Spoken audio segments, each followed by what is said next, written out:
보니까 오기 힘들지 않으셨습니까?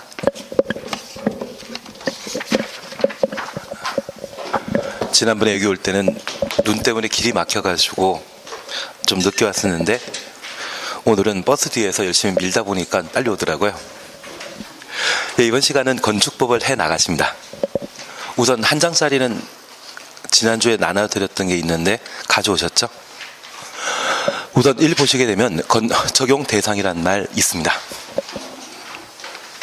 그리고 1번에는 건축물이 있고 건축물에 관한 개념으로서 정의, 적용 배제를 별표 하나만 해놓습니다.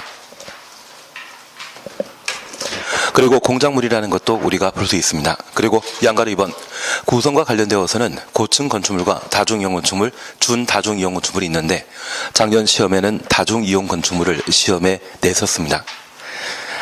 그래서 이 다중이용 건축물이 직접 시험 문제는 못 되겠지만 주변의 고층 건축물과 준다중 건축물을 한번 봐야 될 겁니다. 그리고 2번 구성과 관련되어서는 지하층이란 말과 발코니 그리고 주요 구조부와 부속 구조물이란 말을 우리가 각각 볼 수 있습니다. 그리고 3번은 면적, 높이, 층수에 관한 사항으로 건축 면적, 연면적, 바닥 면적, 높이, 층수란 말을 각각 볼 수 있는데 작년 시험에는 바닥 면적이 시험에 나왔기 때문에 올해는 건축 면적과 연면적과 관련된 내용들을 아주 열심히 보셔야 됩니다. 그래서 건축 면적, 연면적 묶어 놓습니다. 그리고 이번에 행위 살펴보시게 되면 양가로 1번 건축 그리고 2번에는 대수선 차셨죠. 대수는 꼭 해주셔야 됩니다. 그래서 별표 해놓으시고 우리 교재에는 1번부터 7번까지 나와 있는데 나중에 우리가 실제 기본서 보게 되면 9가지가 나와 있을 겁니다. 그리고 3번 리모델링 사셨는데 얘가 작년에 개정되었는데 작년 시험에 안 나오더라고요. 올해는 봐놓으셔야 됩니다. 그리고 4번 용도 변경은 작년 시험에 출제되었습니다. 그래서 기본적인 것만 한번 해나가시면 될 겁니다. 그리고 얘는 수업해 나가면서 필요한 내용들을 각각 살펴나가겠습니다. 우리 교재 건축법을 함께 봐주시는데 438페이지 보시면 됩니다. 438페이지 찾으셨죠?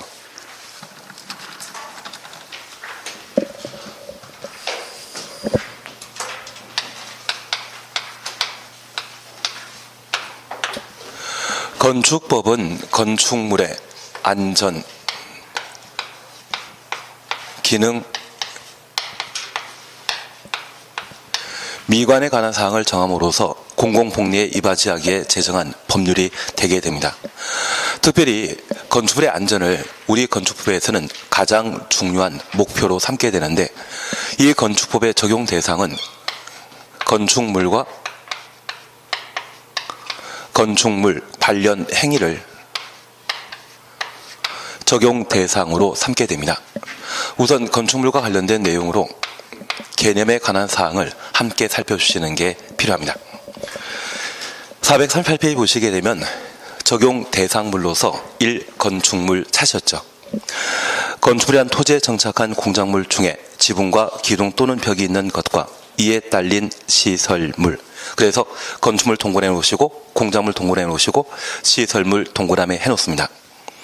지하나 고가의 공작물 설치하는 사무소, 공연장, 점포 등의 대통령령이 정하는 것을 말한다. 거기까지 잠깐 확인해 놓습니다. 사람이 인공을 가미하여 만든 것이 있다고 하면 그 일체의 것들을 시설물이라 표현하게 되는데 산에 심어져 있는 나무는 천연물이지만 도로 주변에 심어놓은 가로수라고 하면 그것은 시설물에 해당되게 됩니다. 그리고 이러한 시설물보다 한 단계 발전되어 있는 것이 있다면 공작물인데 이 공작물은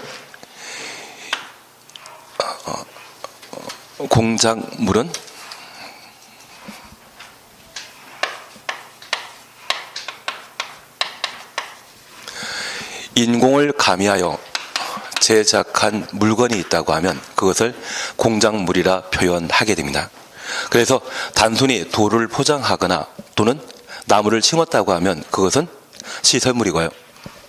제작한 것이 있다고 하면 가끔 골프 연습장에 철탑 같은 걸 보게 되면 나사를 이용해서 조립해 놓은 것 보신 적 있으시죠? 그 정도 수준이라면 그것을 공작물이라 표현하게 되고, 우리 주변에 흔히 볼 수 있는 강고탑이나 철탑 등이 있다면 그 일체 것들을 모두 공작물이라 표현하게 됩니다. 이러한 공작물 중에 한 단계 발전된 것이 있다고 하면 바로 건축물이 되게 되는데, 지붕이라는 구조를 갖추게 된다고 하면 그 순간 건축물이 되는 겁니다. 가끔 팔각정을 보신 적이 있다면 그 팔각정은 지붕을 기둥 여러 개가 지탱하고 있죠. 걔는 건축물이 되는 겁니다. 만약 지붕 없다고 하면 그때는 공작물로 취급하게 되고, 그 공작물 중에 단순히 만든 것이 있다고 하면 그때는 시설물로 파악하게 됩니다. 그래서 이 건축물은 토지에 정착한 공작물 중에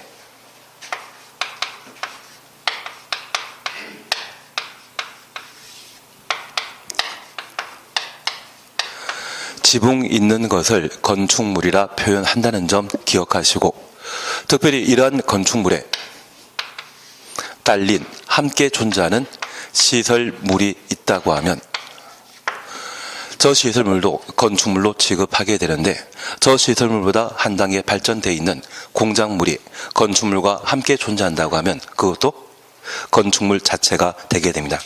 그래서 고속도로 여행하시다가 광고탑을 보게 되면 걔는 공작물인데 건물 옥상에 광고판이 부착되어 있다고 하면 그때는 그 광고탑도 건축물로 취급한다는 이야기입니다. 취지는 이해하시겠습니까? 지금 건축물이란 말과 공작물이란 말, 시설물이란 말을 각각 보셨는데 그 개념을 잡아주시는 게 필요하시고, 일반적인 건축물의 경우는 지붕 갖추었을 때 건축물이다, 그렇게만 봐놓습니다. 그리고 세 번째 우리가 이해하실 것은 지하 또는 고가에 설치되어 있는 공작물 중에 사무실, 점포 등으로 사용하고 있다면 그것도 건축물로 취급하게 되는데, 우리 지하 상가를 보신 적 있으시죠? 그 지하 상가의 경우에는 도로 밑에 조성되어 있기 때문에 건물 건축할 수 있는 땅이 없는 상태입니다. 대지 없는 상태에서도 점포 등으로 사용하게 된다고 하면 그것도 건축물로 취급하게 됩니다. 그리고 고가도로라는 말 들어본 적 있으시죠? 여기 고가도로라고 하면 도로나 하천 한가운데 기둥 세워놓고 그 기둥 위에 일정한 구조물을 조성한 상태라면 그 사용 목적이 도로일 때는 고가도로라 표현하게 되는데, 최근 서울역 주변에는 고가도로를 용도 폐지하고 하늘 정원을 만들어 놓은 적이 있습니다. 그곳에 카페나 점포 등을 만들어 놨다고 하면 그것도 건축물에 해당되게 되는데, 이러한 고가에 만들어져 있는 공작물 중에 점포 등으로 사용하고 있다고 하면 걔는 건물 건축할 수 있는 대지가 없는 상태이죠. 그래서 저 세 번째 경우에는 건물 건축할 수 있는 대지가 없다 할지라도 특별한 구조로 만들어져 있는 점포 등이 있다고 하면 그것을 건축물로 취급하겠다는 이야기입니다. 취지는 이해하시겠습니까? 그래서 이 건축물과 관련된 개념 저렇게만 하나 확인하시고 바로 옆에 페이지에 2번 공작물 찾으셨죠? 그리고 양갈 1번입니다. 대지를 조성하기 위해 다음 공작물을 축조하려는 자는 시군 구청장에게 신고하여야 한다. 가로속에 건축물과 분리되어 축조되는 것을 말한다. 분리 동그라미 놓습니다. 그러면 우리가 잠깐 이해하실 것은 저 건축물과 함께 존재하는 시설물, 공작물이라면 죄다 건축물인데, 저 건축물과 분리되어 축조하는 일정한 공작물에 대해서는 시군 구청장에게 신고하고 축조하도록 되어 있습니다. 그래서 신고 대상의 공작물이 무엇인지 함께 보시는데, 우리가 하나 이해하실 것은 딸린이란 말과 분리란 말 이해되시겠습니까? 함께하는 것은 딸린이고 별개의 것은 분리란 말을 사용하게 됩니다. 그래서 신고 대상 공작물과 관련되어서는 박스를 잠깐 확인하십니다. 박스 보시게 되면 2m 넘는 옹벽 담장이란 말 찾으셨죠? 그러면 2m 초과는 담장이라고 하면 사람 키가 보통 2m 이내인데 이 담장이 지진 등으로 붕괴되게 되면 인명피해가 발생할 수 있죠. 안전상의 큰 문제가 야기될 수 있기 때문에 우리 건축법이 추구하고 있는 가장 중요한 지표는 무엇이다?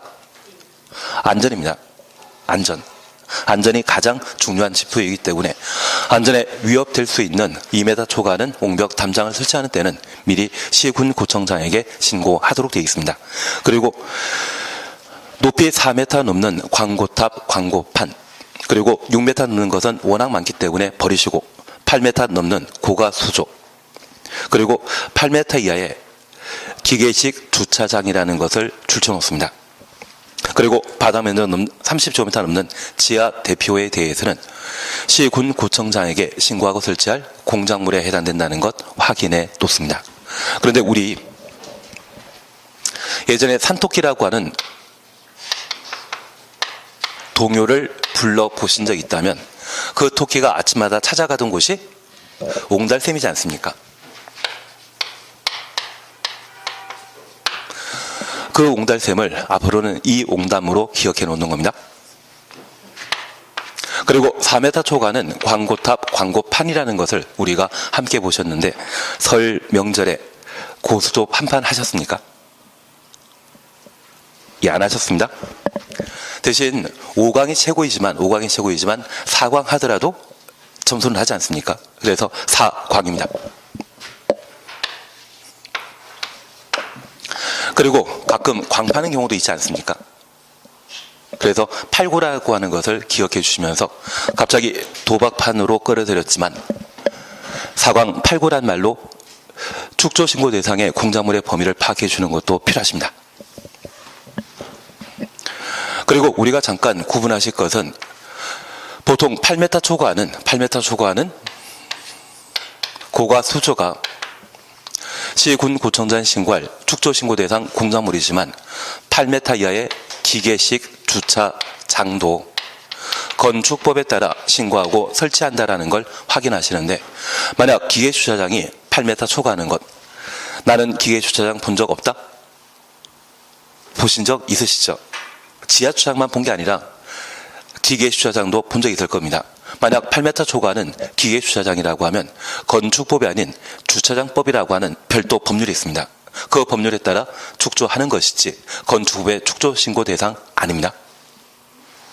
그리고 이렇게 보신 것 외에 이상한 게 눈에 보인다고 하면 그때부터는 6m 초과 시에 신고 대상으로 파악해 놓습니다. 교재 439페이지 보면 됩니다. 439페이지 보시면 됩니다. 그래서 이번 공작물과 관련되어 신고 대상 공작물에 대해서는 이 옹담입니다. 4광입니다. 8고입니다. 그리고 마지막으로 기억하실 것이 5m 초과는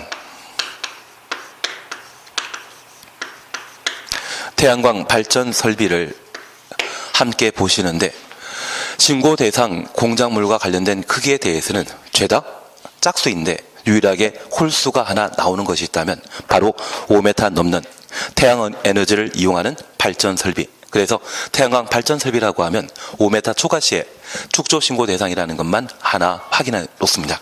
그래서 시험 볼 때까지 이 옹담 4광 8고 5태란 말로 신고 대상 공작물의 범위를 각각 잡아 놓는 겁니다. 만약 이러한 공작물이 건축물과 함께 존재한다면, 건축물에 딸려 있다고 하면 그때는 건축 허가받아 만드는 것이고요. 분리되어 있는 공작물에 대해서만 신고 대상이라는 것 확인해 놓습니다.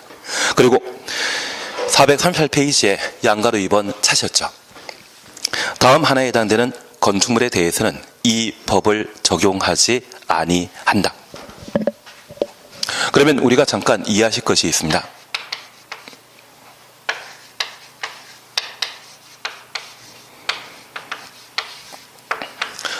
우리 주변엔 다양한 분쟁이 발생할 수 있는데 가끔 차량에 추돌사고가 발생하게 된다면 그때 적용하는 법은 도로교통법입니까?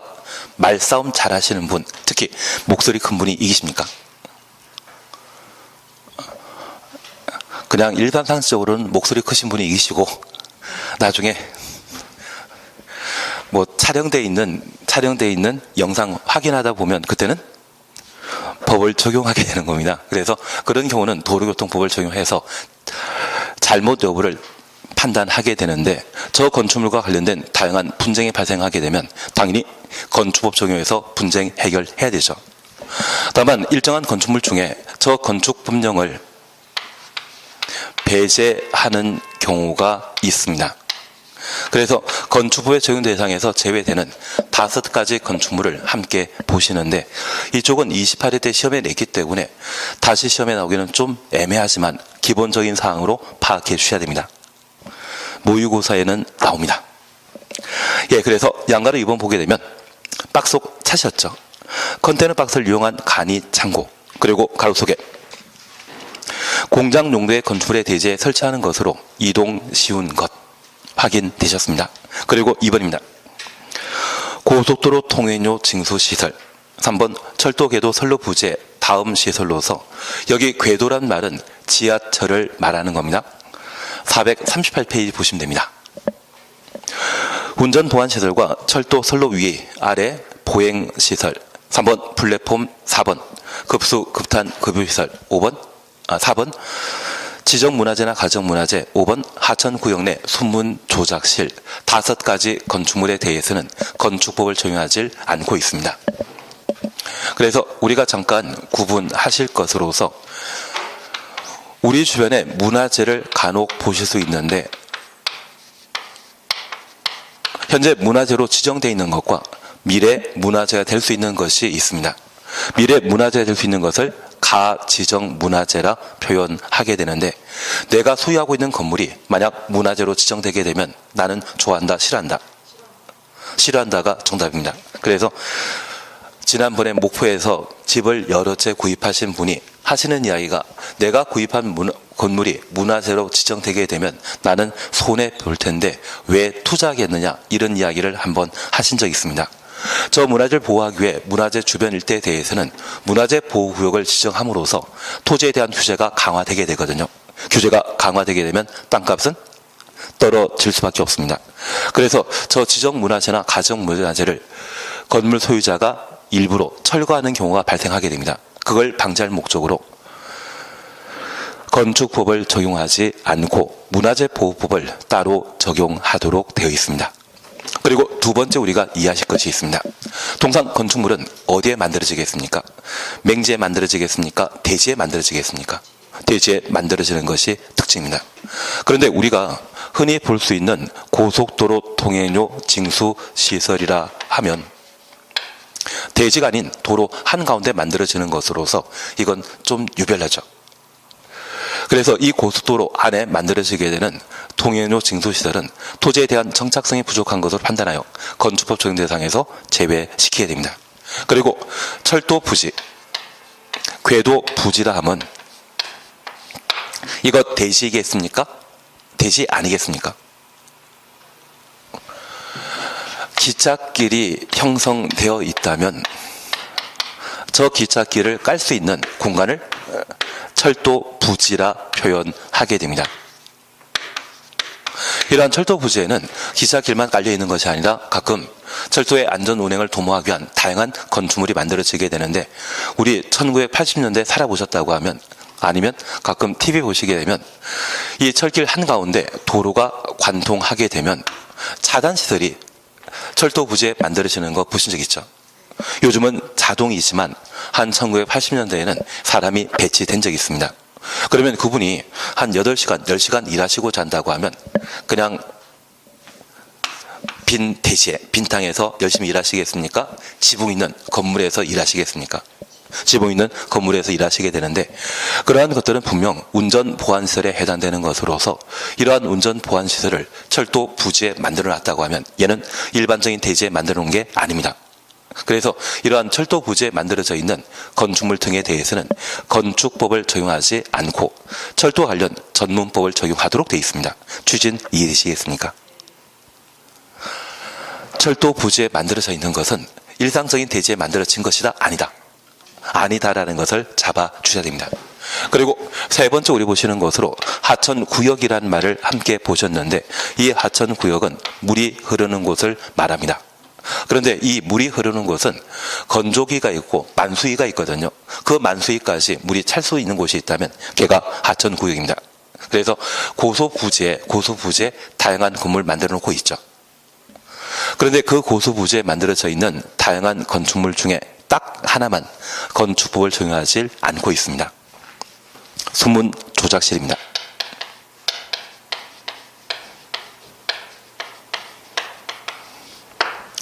그래서 이 수문 조작실은 방제 기능을 가지는 것으로서 분명 사람들이 이용할 수 있는 용도이지만 건축법 적용 대상에서 제외시킵니다.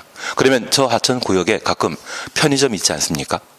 그 편의점에 대해서는 건축법 적용 대상이고 하천구역 안에 수문 조작실만 건축법 적용 대상에서 제외시킨다라는 것을 확인하시는데 우리 편의점 중에 가장 유명한 편의점이 어딘지 아십니까?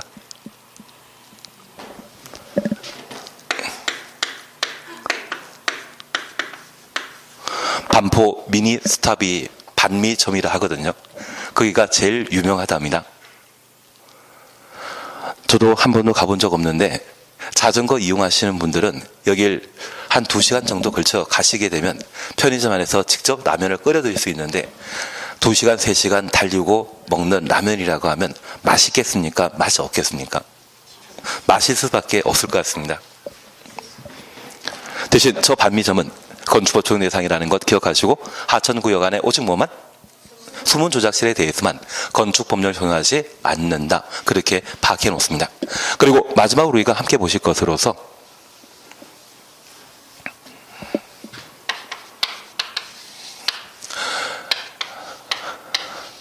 컨테이너 박스를 이용한 간이 창고입니다. 사실 이 컨테이너 박스를 이용한 간이 창고의 경우는 뒤에 여러 조건이 따라와야 됩니다. 공장 용도란 말을 사용해야 되고 이동이 쉽다. 이러한 조건을 갖추었을 때 저 컨테이너 박스를 이용한 간이 창고를 건축법을 배제하게 되는데 저 컨테이너 박스와 관련된 이런 조건 없다 할지라도 컨테이너 박스를 이용한 간이 창고에 대해서는 건축법을 적용하지 아니할 수 있다. 이 말씀도 맞습니다. 다만 이 컨테이너 박스를 이용한 주택이나 상가 그리고 떴다방에 가끔 만들어질 수 있습니다. 그래서 저 컨테이너 박스를 이용한 창고 용도에 대해서만 일정한 조건을 갖추었을 때 건축법을 배제하는 것이고 다른 목적으로 사용하게 되면 건축법 적용 대상이라는 것을 잡아내셔야 됩니다. 이해는 되시겠습니까? 그래서 가끔 우리 왕숙지구를 지금 가시게 되면 그 주변 땅을 찾는 사람들이 꽤 많은데 제대로 된 건물이 없어서 부동산 중개업소를 차릴 상황이 못 된다고 하면 저 컨테이너 박스를 이용해서 부동산 중개를 하는 경우가 있습니다. 정상적인 등록 절차 거쳤겠습니까? 불법이겠습니까? 대부분 불법입니다. 그래서 이쪽이 간혹 단속 안 하는 경우가 있거든요. 가장 대표적이었던 게 박근혜 대통령 시대에는 단속을 한 번도 안 했습니다. 그리고 가끔 정권이 바뀌게 되면 단속거를 나오는데 많은 사람들이 붙잡혀 갈 것 같지만 꼭 한두 사람만 잡혀가더라고요. 국세청에서 단속 나오게 되면 그 단속 조치가 해당 지역 중개업자에게 어떻게든 알려지게 됩니다. 대신 대놓고 단속 나온다고 특정일에 문 닫고 놀러 가자 그래버리면 기밀 유출로 공무원도 잡혀 들어가게 되거든요. 그래서 특정일 날 놀러 가자고 야외에 가자고 통지서를 쭉 돌린다고 합니다. 대신 남들은 놀러 갈 때 나는 돈 벌어야 되겠다고 샷답 올리면 그분만 한두 분 잡혀가시더라고요. 그리고 간혹 왕따 당하는 분이 계시다고 하면 그분만큼은 야외에 같이 가자는 이야기를 전달 못 받거든요. 그런 분들만 한두 분 잡혀가십니다. 그래서 평상시에 처신을 잘하셔야 됩니다. 왕따 당하는 거는 피하셔야 됩니다. 예, 그거는 별개의 것이고 지금 우리가 기억하실 것은 컨테이너를 이용한 뭐만? 창고 용도에 대해서만 건축법 적용을 배제할 수 있다. 그렇게 잡아주시는 게 필요하십니다. 그리고 한 장 넘기십니다. 3번 대지와 관련되어서는 잘 모릅니다. 제가 모르면 같이 모르는 거죠. 나 혼자 살겠다고 이걸 열심히 공부하는 것은 좀 무리인 것 같습니다. 지키시는 걸로. 다만 이 대지와 관련되어 우리가 잠깐 살펴보실 것은 공간정보법상 각 필지로 나눈 토지를 말한다. 각 필지 추천없습니다. 우리가 지금까지 계속 함께 공부하시면서 각각이란 말을 자주 보셨는데 이 각각은 하나하나를 의미하는 것으로 파악하셔야 됩니다. 그래서 필지 하나는 건물 건축할 수 있는 대지 하나이다. 그런 개념에서 1필지, 1대지를 건축법에서는 채택하고 있다는 것을 잡아 놓으시고 한 필지의 경우에는 토지 대장이 하나 만들어지게 되는데 그것이 대지로서 건물이 만들어지게 되면 사용 승인 받은 건축물에 대해서는 건축물 대장이 하나 만들어지게 됩니다. 토지 대장이 하나라고 하면 건축물 대장도 하나 나와야 된다. 그런 차원에서 1필지 1대지 원칙을 건축법에서는 채택하고 있다. 그렇게만 파악하십니다. 그리고 우리는 공시법 시간에 필지에 관한 개념은 많이 들어보셨죠? 그리고 2번 적용 대상 행위 찾았습니다. 여기 적용 대상 행위와 관련되어 1. 건축 찾았습니까? 신축이란 말 찾으셨고 증축이란 말 찾으셨으며 개축이란 말 찾으셨는데 저 개축은 기존 건축물의 전부 또는 일부를 철거하고 철거 동원해 놓습니다. 그 대지의 종전과 같은 규모 범위에서 같은 규모 추천 없습니다. 건축물을 다시 축조하는 것을 개축이라 하고 재축은 건축물이 천재지변이나 그 밖의 재해로 멸실된 경우 멸실 동원해 놓습니다. 그 대지의 다음 요건을 모두 갖추어 다시 축조하는 것을 말한다. 1번 연면 작게는 종전 규모 이하랄 것. 2번입니다. 동수, 층수, 높이. 동그라미 1번입니다. 종전 규모 이하일 것. 그리고 2번입니다. 동수, 층수, 높이 중에 어느 하나가 종전 규모를 초과하는 경우에는 초과 동그라미 놓습니다. 해당 동수, 층수, 높이가 건축 법령 등에 모두 적합할 것. 그리고 이전이란 말이 있습니다. 건축의 주요 구조를 해체하지 않고 주요 구조부 해체하지 아니하고 가로 해놓습니다. 같은 대지 주놓습니다. 다른 위치로 옮기는 것을 말한다. 거기까지만 잠깐 확인해 놓습니다. 사실 오늘 한 장짜리 받아보신 것에는 건축물과 관련된 사안으로 개념에 관한 사항과 법령 적용 관계 그리고 건축물의 구성 등에 관한 사항으로 이 건축물의 구성 등은 매년 시험 문제가 2문제 이상이 출제되게 됩니다. 그래서 우리 프린트물 보시게 되면 1번 건축물의 종류에 관해 작년에 다중이용 건축물을 시험에 출제했고 3번에 바닥 면적이라는 것 찾으셨죠? 바닥 면적이라는 거 찾으셨죠? 이 바닥 면적에 관한 사항을 작년에 출제한 적이 있습니다. 그래서 매년 이 파트에서는 반드시 시험에 나오기 때문에 얘는 힘드시더라도 자주 눈에 익혀주시는 게 필요합니다. 작년 시험에 나온 것은 올해 필요 있다, 필요 없다? 필요 없습니다. 대신 기본적인 개념은 좀 알고 가셔야 할 겁니다. 그래서 작년에 이것 그냥 제 자랑이라 생각하시고 건축부에 7문제 나왔는데 7문제는 자료 속이나 또는 문제풀이에서 다 나왔던 거거든요. 하신 분은 다 맞추셨고 안 하신 분은 뭐가 시험에 나왔는지 모르는 상황입니다. 그거는 제 책임 아니죠. 아닙니다. 제 책임입니다. 제가 더 잘했어야 되는데. 그래서 이 구성등과 관련되어서는 반드시 내용을 정리해 주셔야 됩니다.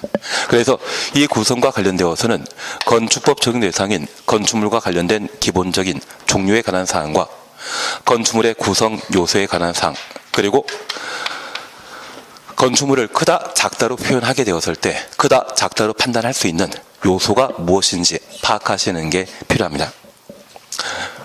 그리고 그 다음에 우리가 해나가시는 게 건축물 관련 행위인데 교재 순서에 따라 행위에 관한 내용을 함께 보시는 겁니다.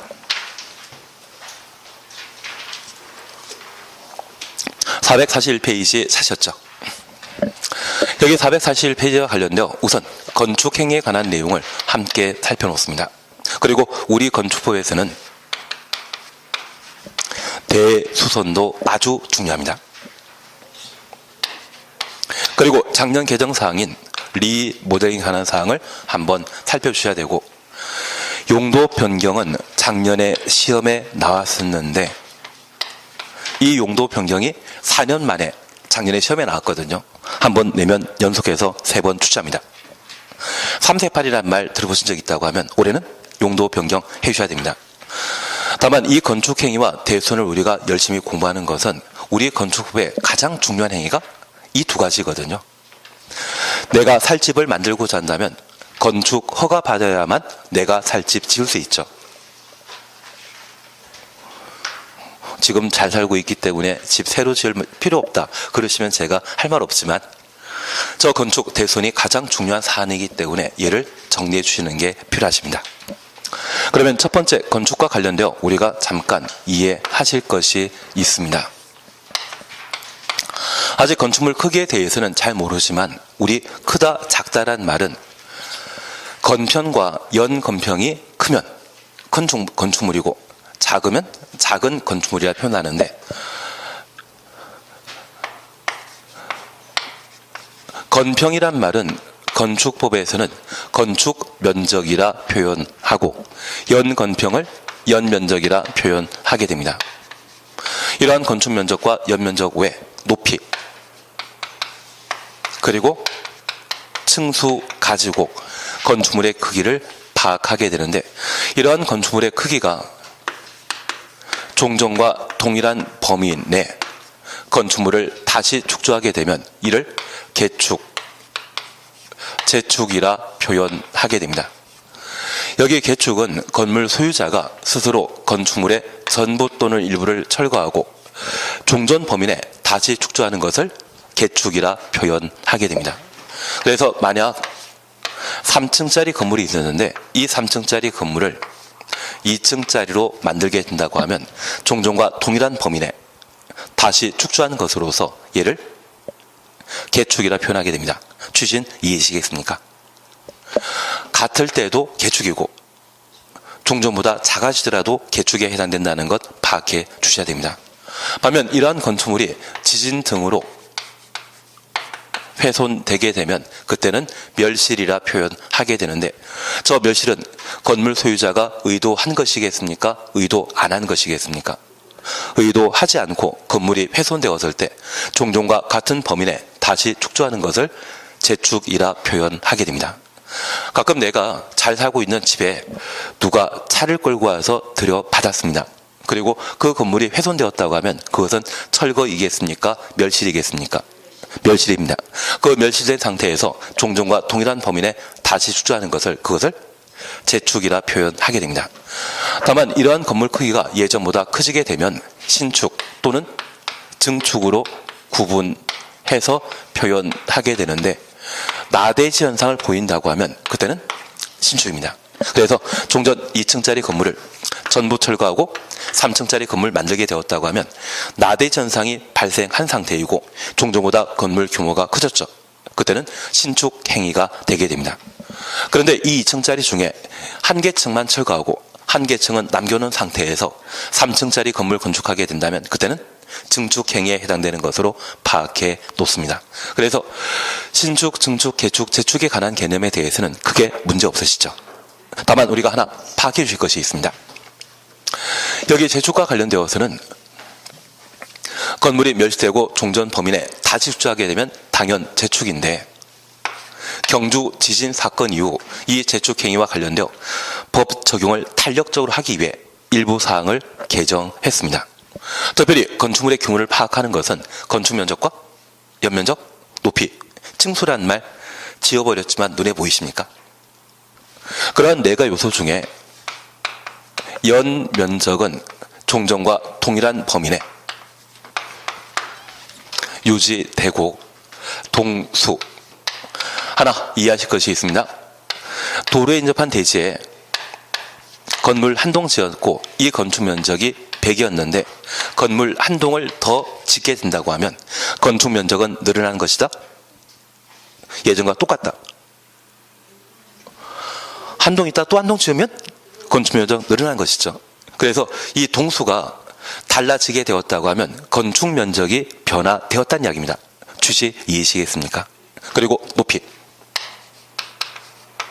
그리고 층수가 종전과 같거나 건축법령이 적용하는 범위에서 종전보다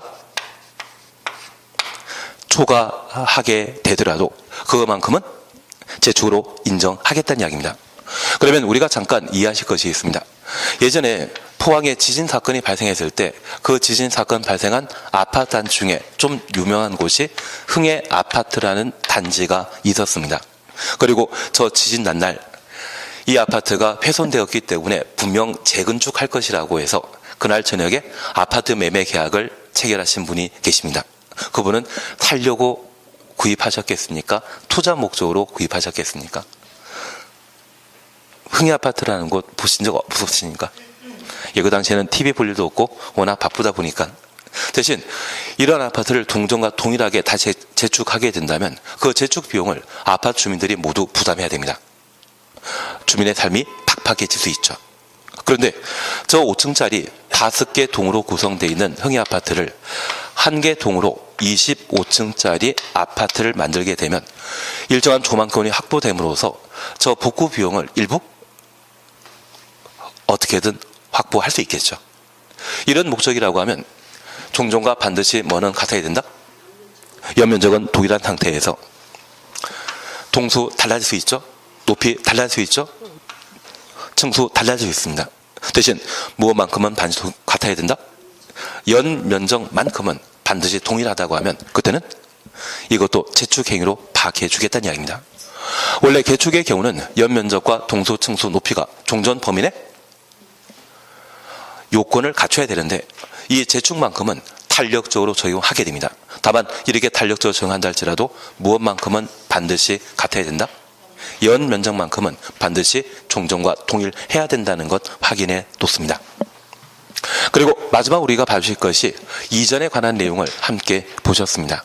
여기 이전은 이축이란 말을 사용하지 않고 이전이라 표현하게 되는데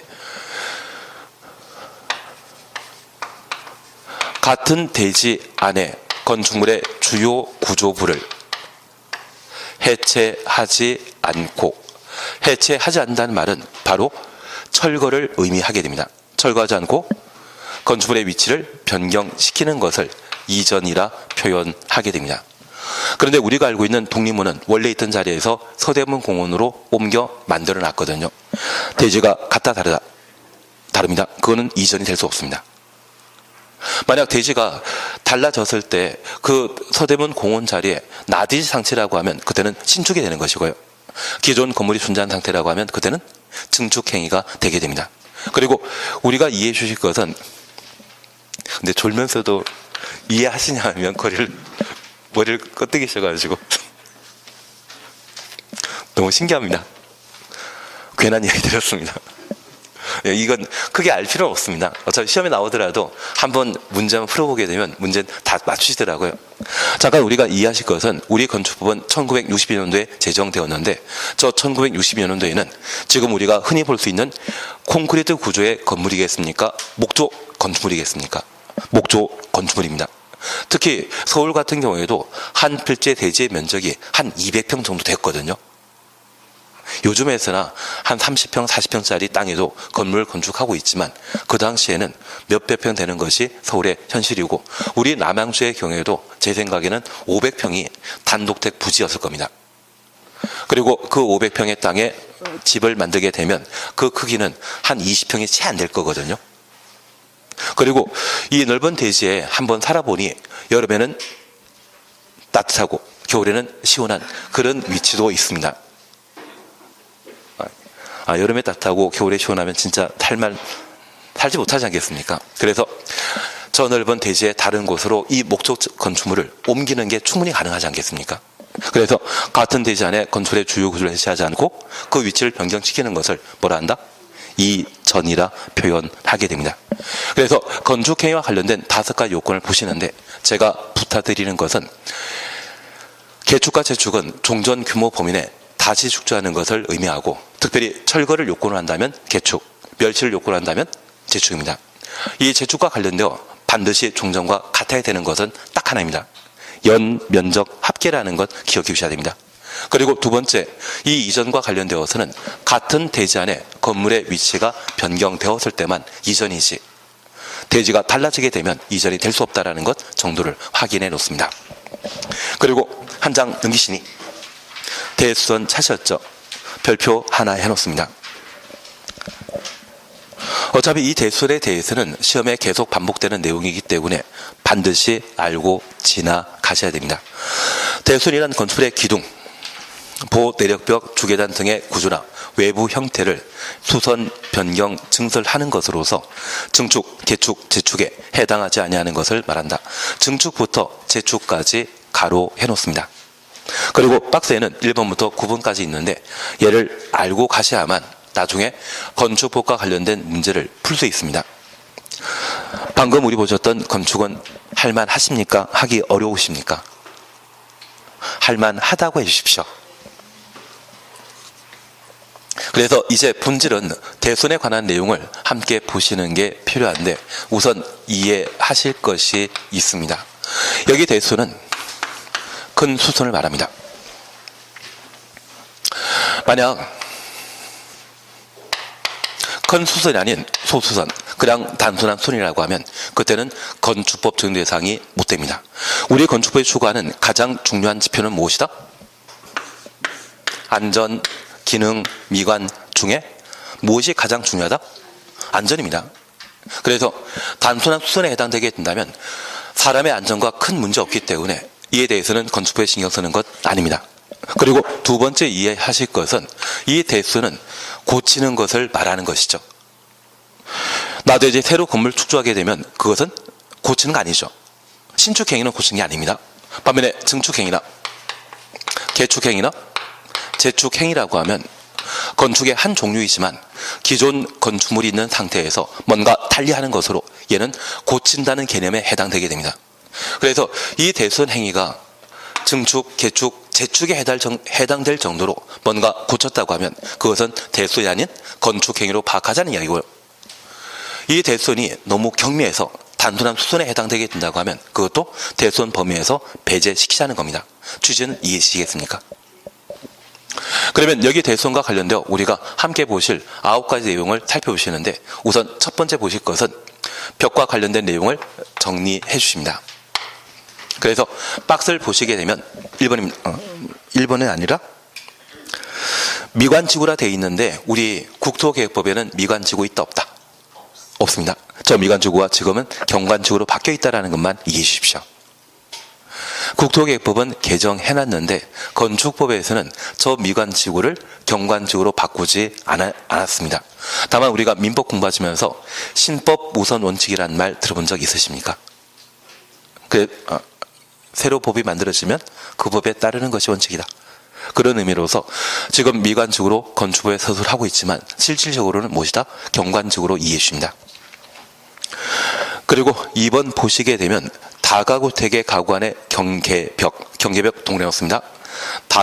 다세대 택의 세대 간의 경계벽을 증설, 해체, 수선, 변경하는 것을 대수선이라 하고 3번 내력벽을 증설, 해체하거나 벽면적 30제곱미터 이상 수선, 변경하는 것 30 동그래 놓습니다. 그리고 수선, 변경 줄쳐 놓습니다. 그리고 7번에 방화벽 또는 방화 구획을 위한 바닥 또는 벽을 증설, 해체하거나 수선, 변경하는 것.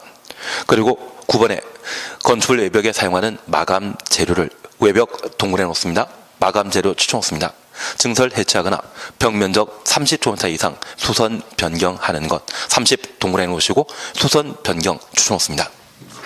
그래서 첫 번째 우리 기억하실 것이 내력벽과 관련된 사항을 함께 살펴놓습니다. 우선 이해하실 것은 건물을 건축하게 되면 그 건축물은 무게가 아주 많이 나갑니다. 그러한 무게를 감당하기 위해 만드는 것이 바로 기둥이거든요. 저 기둥과 똑같은 역할을 해주는 것이 내력벽입니다. 그래서 아파트 양쪽 끝에는 창문 없는 벽면을 볼 수 있는데 그 벽면은 기둥과 같은 역할을 하는 건물 하중을 지탱하는 주요 구조부가 되게 됩니다.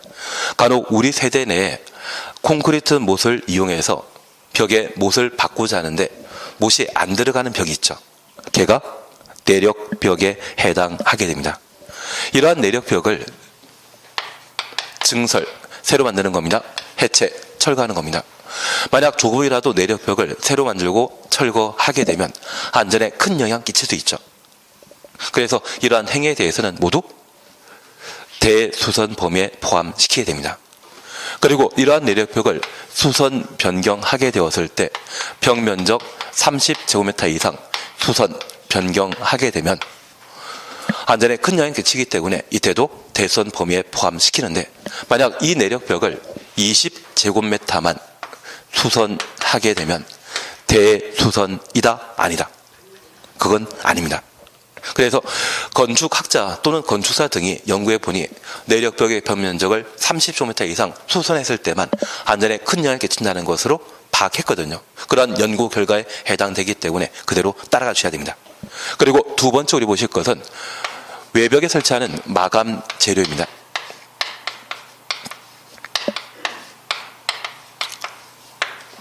예전에 의정부 도시형 생활택인 아파트에 화재 발생해서 많은 인명피해가 있었던 적 있고, 최근에 제천 사우나 화재 사건과 밀양 병원 화재 사건을 경험하셨는데, 실제 불에 타서 사람 다치신 게 아니라 유독 가스 때문에 문제 많았었죠.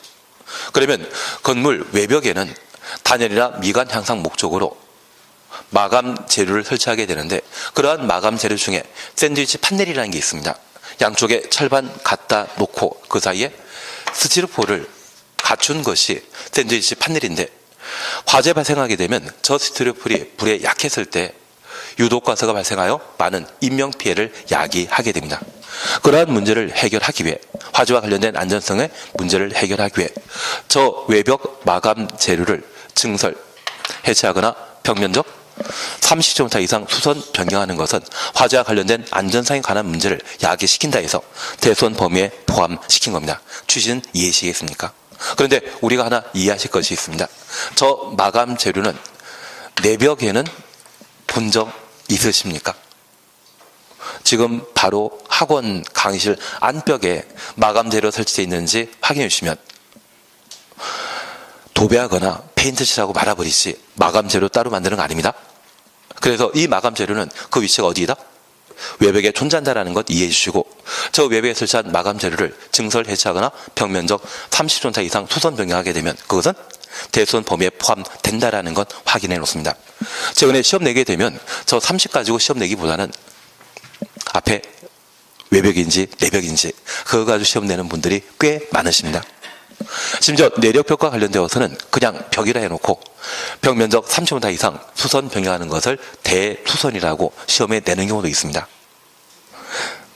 내력벽이란 말 확인하시고 수선 변경 앞에는 얼마?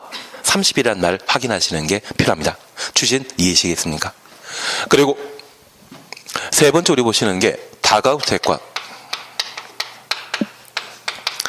다세대 주택의 세대 간 가구 간 경계벽을 증설, 해체, 수선, 변경하는 때에는 대수선에 포함된다는 것을 확인해 놓습니다. 잠깐 이해만 해 주실 게 있는데 그냥 얘만 보시었다 하실 겁니다. 얘만 좀 중요한 내용이기 때문에 얘만 봐주십니다.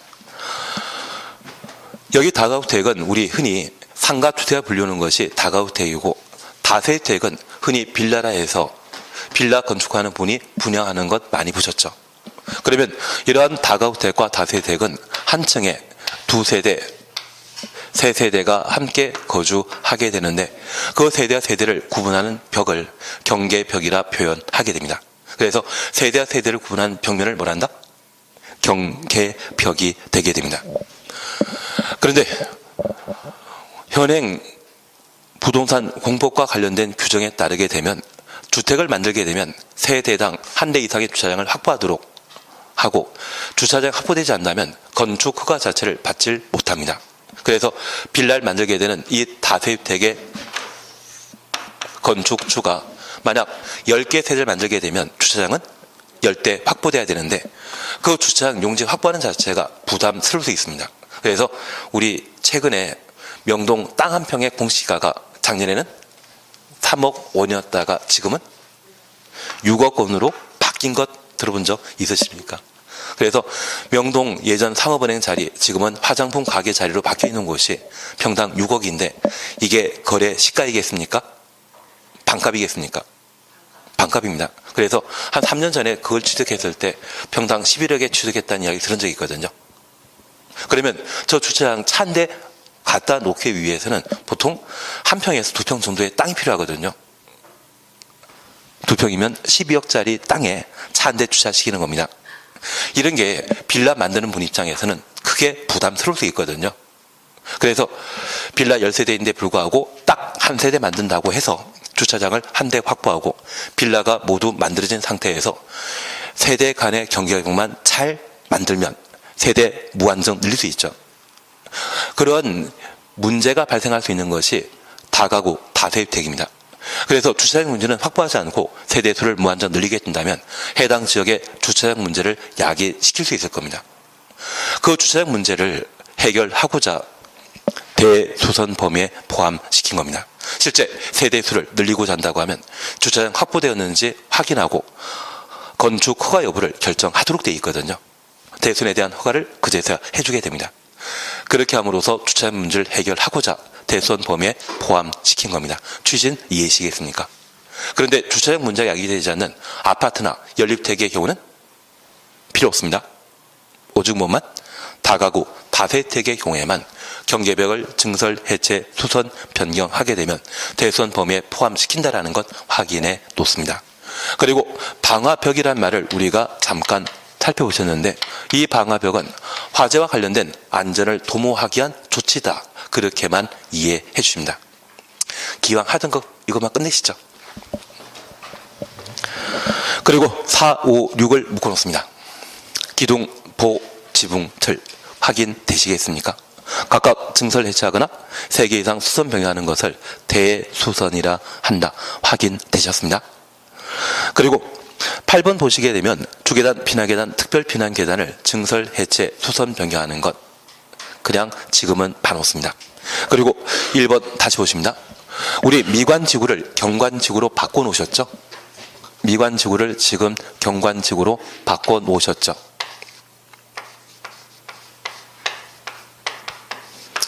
그런데 우리 이것 하나 기억나십니다. 경관지구는 특자시, 특화 경관지구와 자연 경관지구, 시가지 경관지구로 구분하게 되는데 한옥 마을이 있다고 하면 대부분 경관지구이거든요. 그 한옥 마을에 다음 세대에도 한옥 물려줄 목적으로 경관지구 안의 건축물의 외부 형태를 변경하거나 담장을 변경하게 되면 이제 한옥에서 양옥으로 바뀐다는 이야기죠. 다음 세대에 물려줄 한옥 남아나지 않겠죠. 그래서 어디만큼은 한옥 마을인 경관지구 안에 건축물의 외부 형태 변경에 있어서는 통제하고자 대수선 범위에 포함시키게 된 겁니다. 다만 이 미관지구는 아직 건축법 자체에서는 경관지구로 바뀌지 못했기 때문에 올해 안에 한번 바뀌게 된다면 시험에 나오고요. 그게 아니라고 하면 시험에 안 나오게 될 겁니다. 다만 앞으로 미관지구 또는 경관지구란 말 보게 되면 걔는 어디를 말하는 것이다?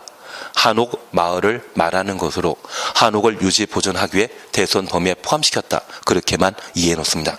대신 우리 시험에 자주 나오는 것이 벽과 관련된 내력벽, 외벽 마감 재료, 다가구 다세개 경계벽, 방화벽에 대해서는 딱히 자주 시험에 나오지 않기 때문에 그냥 보고 지나십니다. 그래서 벽과 관련되어서는 총 몇 개 있다? 4개 있습니다. 기둥, 보, 지붕, 틀.